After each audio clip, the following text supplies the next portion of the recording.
New Zealand, with a population of just over 2.5 million, suffered a severe economic crisis. The credit must go for helping the country back on the road to recovery. It was during 1958 to 59 that the income from meat exports surpassed wool sales and became New Zealand's most important asset.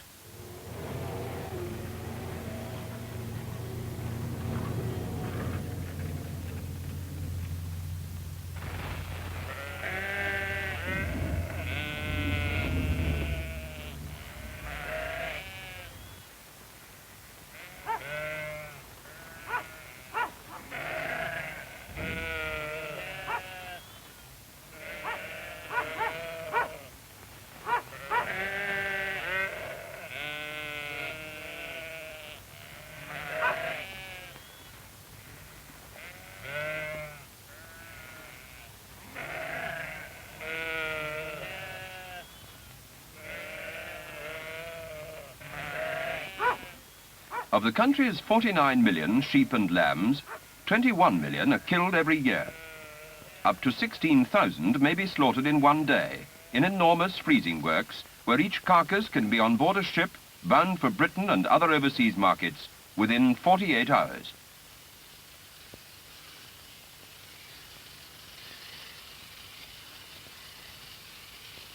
The whole industry has been scientifically geared to the complete utilization of each carcass, and nothing is wasted.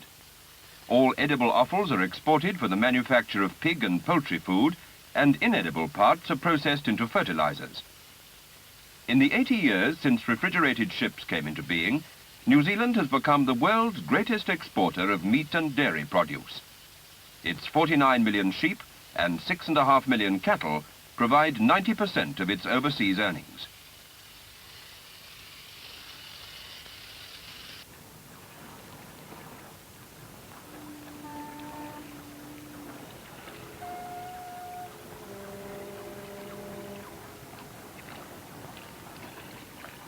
New Zealand is also the world's second biggest wool supplier, and successful interbreeding has produced sheep which provide good meat and wool.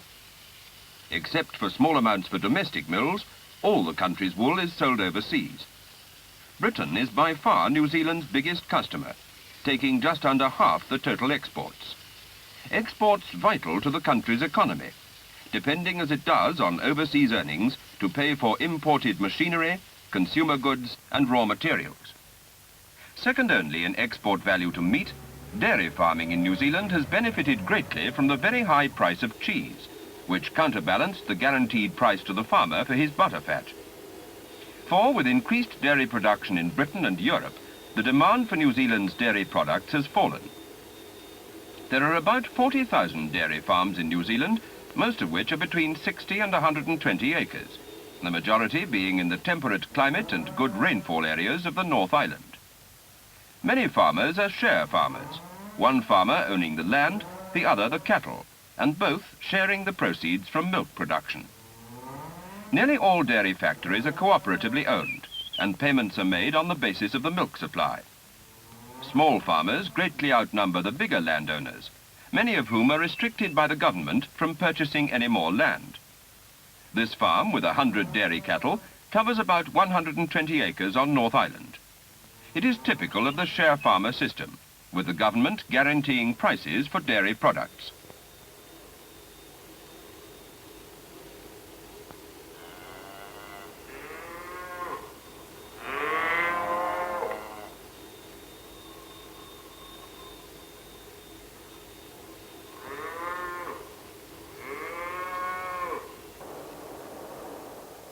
New Zealand has enormous potential wealth in her natural resources. Her timber forests are among the greatest in the world, covering vast areas, like this 250,000 acre estate, which was wasteland 30 years ago. Today it is the largest man-made forest in the world, feeding the hungry mills of an expanding industry.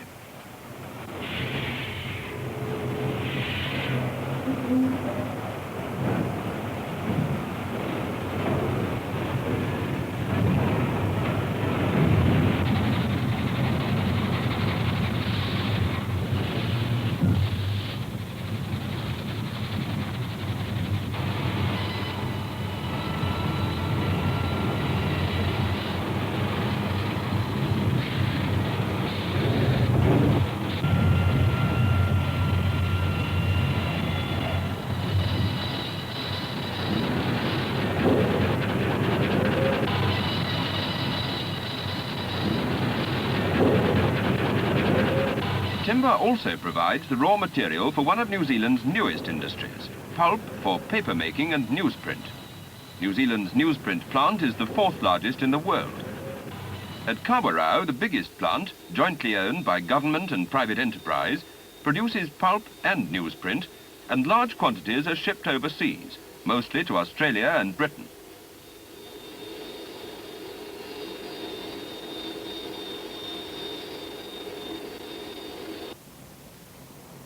Most industries under trade unionism have a 40-hour week, and some have already begun agitating for an even shorter working week.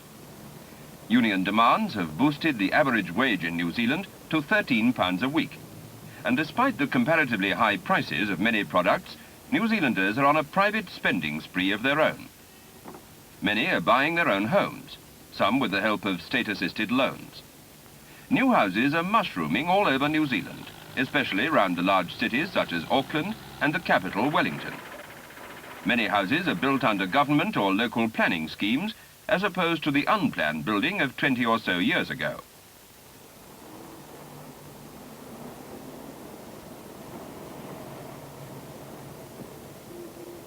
People working in the cities are now moving out to the suburbs, and new motorways and travel services are struggling to cope with the increasing numbers of commuters.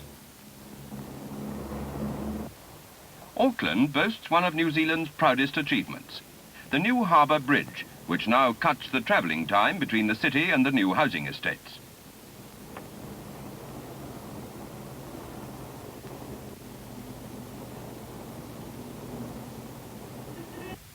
Some houses can be described as luxurious by any standard, but the great majority are plain, modest homes planned for the average New Zealand worker and his family.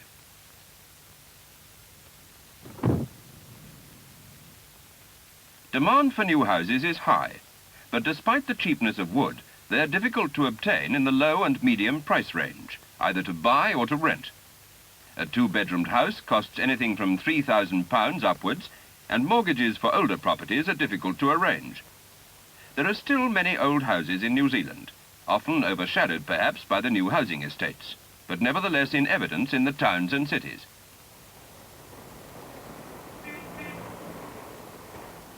Some appear almost untenantable, but are still occupied.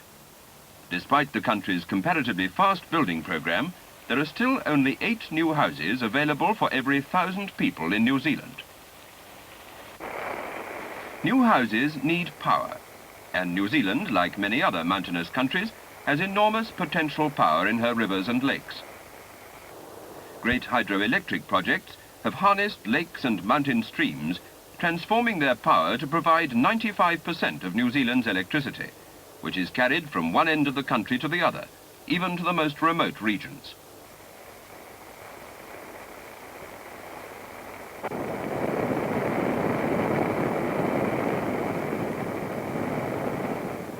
The most spectacular and ambitious achievement in New Zealand is undoubtedly the harnessing of the enormous thermal steam jets, which for centuries have been roaring uselessly from the earth.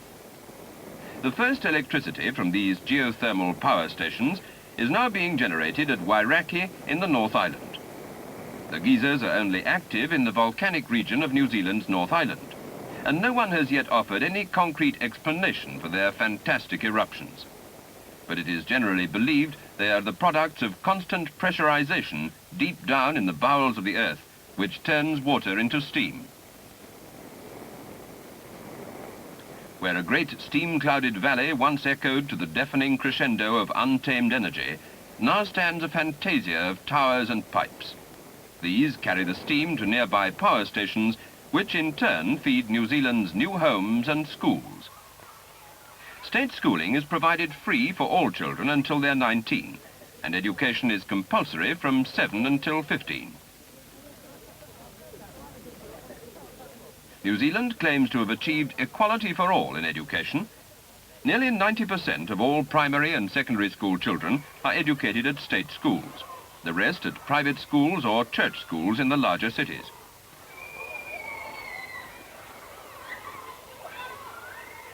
There is also a university in each of the 4 main cities, Wellington, Auckland, Christchurch and Dunedin. All education is interracial, Much is co-educational and providing equal opportunities for the Māori population. In some predominantly Māori areas, however, there are some Māori schools. The Maoris have quickly absorbed Western habits and civilization since European settlement of New Zealand began 150 years ago. At that time, they were living in the Stone Age. Their social organization was on a tribal basis. But as long ago as 1840, New Zealand's first governor proclaimed the Maoris and Europeans equal under law. Although this didn't make the two races one overnight, they are today approaching uniformity both in economy and culture, and one or two Maoris hold important positions in government and industry. Despite their acceptance of Western civilization, however, native Polynesian customs are proudly maintained.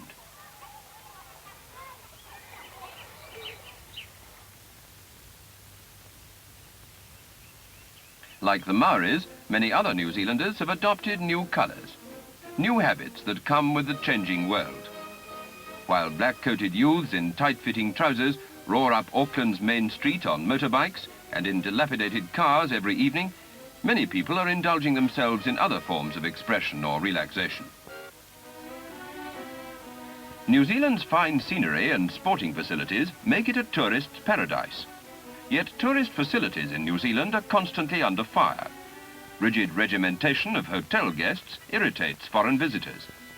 Unimaginative cooking does not improve matters either, when coupled with the restrictions on labour which limit evening dining to 1 hour in practically every hotel. And guests are restricted to their hotels for their food, for the same labour restrictions also apply to outside restaurants, which are compelled to close at 6 o'clock. New Zealand's licensing laws are chaotic, and what is referred to as the 6 o'clock swill is a common sight. When the Labour Party came into power in 1935, after many years in opposition, one of its first acts was to make membership of trade unions compulsory. Today there is practically no unemployment, and New Zealand has been described as a workers' paradise.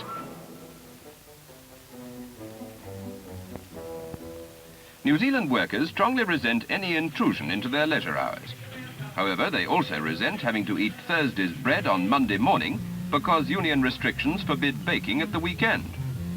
Industrialists and others have suggested that union restrictions on working hours are hindering attempts to bring about increased production and better, more competitive prices to overseas buyers. New Zealand desperately needs new industries to compete in world markets. This is particularly important in the light of the projected changes in British economic policy since the Common Market negotiations in Brussels. The British government has always borne in mind the effect upon New Zealand of Britain's entry into the Common Market. And of course there has been some relief in New Zealand that the problems which would have arisen have been postponed. The United Kingdom still takes just under half of New Zealand's exports, but there is growing concern over the possibility of regulated imports of foodstuffs into Great Britain.